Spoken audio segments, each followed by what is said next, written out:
Hello friends, ഇന്ന് എൻ്റെ ഒരു സാരി പാവാട, പഴയ സാരി പാവാടയുടെ റീമേക്കിംഗ് ആണ്.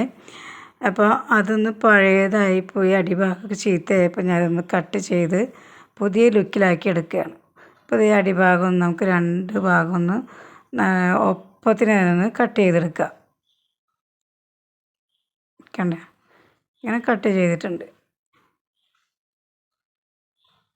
ഇനി ഈ കട്ട് ചെയ്ത ഭാഗം ഒന്ന് രണ്ട് ലെയറായിട്ടൊന്ന് തയ്ച്ചെടുക്കണം. ചുരിദാറിൻ്റെ അടിഭാഗമൊക്കെ തയ്ക്കുന്നത് പോലെ തന്നെ ഒന്ന് രണ്ട് ഭാഗവും തയ്ച്ചെടുക്കണം.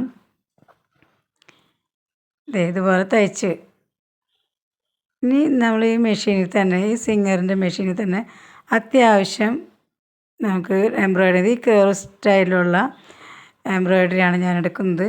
ഇതിൽ സ്റ്റിച്ചിങ് നമ്പർ എടുക്കുന്നത് 0 ആയിട്ടിട്ട് നമുക്കൊന്ന് തയ്ച്ചെടുക്കാം. ടെൻഷൻ ഞാൻ 4 കൊടുത്തിരിക്കുന്നത്.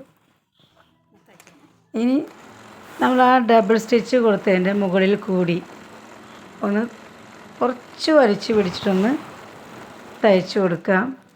അധികം വലിക്കരുത്, ഒരു നോർമൽ സൈസിലൊന്ന് വലിച്ചു കൊടുക്കുക. ഫുള്ള് അങ്ങനെ തയ്ച്ചെടുക്കുക. ഇതിപ്പോൾ ഞാനിവിടെ തയ്ച്ച് കഴിഞ്ഞിട്ടുണ്ട്. ഇനി നമ്മൾ ഡബിൾ സ്റ്റിച്ച് ചെയ്തതിൻ്റെ സെൻറ്ററിൽ കൂടി തന്നെ നമ്മൾ അതേ സെയിം പാറ്റേൺ തന്നെ മാറ്റാതെ ഒന്ന് വലിച്ചു കൊടുക്കാതെ ഒന്ന് സപ്പോർട്ട് ചെയ്ത് കൊടുക്കുക മാത്രം മതി. എന്നാലേ പെർഫെക്റ്റായിട്ട് നമുക്ക് ആ എംബ്രോയ്ഡറി കിട്ടുകയുള്ളൂ. അപ്പോൾ ഒട്ടും വലിക്കാതെ കുറച്ച് സമയമെടുക്കും.